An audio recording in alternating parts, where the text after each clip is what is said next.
ভারতের সাথে সম্প্রতি বেশ কয়েকটি সংঘর্ষে JF-17 থান্ডার যুদ্ধবিমান ব্যবহার করে পাকিস্তান। যুদ্ধবিমানটির সক্ষমতা এ পর্যন্ত বহুবার প্রমাণিত হয়েছে। রয়টার্সের প্রতিবেদন বলছে, এই যুদ্ধবিমান বিক্রি সহ সম্ভাব্য একটি নিরাপত্তা চুক্তির বিষয়ে আলোচনা হয়েছে বাংলাদেশ এবং পাকিস্তানের মধ্যে।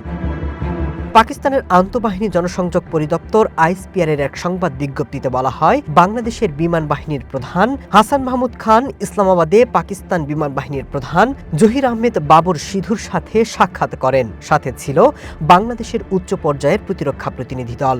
সেখানে দুই দেশের প্রতিরক্ষা ব্যবস্থা জোরদার এবং সহযোগিতা নিয়ে আলোচনা হয়। JF-17 থান্ডার হলো চায়না এবং পাকিস্তানের যৌথভাবে তৈরি করা একটি মাল্টি রোল যুদ্ধবিমান। এর আগে 2019 এবং 2025 সালে ভারতের সাথে সামরিক সংঘাতে এই যুদ্ধবিমানের সক্ষমতা প্রমাণ মিলেছে। আমেরিকা এবং ফ্রান্সের তৈরি বিশ্বসেরা জঙ্গি বিমানগুলোর মতো JF-17 বিমানের সক্ষমতা তৈরিতে কাজ করছে চায়না এবং পাকিস্তান। নিরাপত্তা বিশ্লেষকদের অনেকের মতে এই যুদ্ধবিমান হাতে পেলে প্রতিরক্ষায় অনেকটা এগিয়ে যাবে Bangladesh. Masud Rana, one international desk.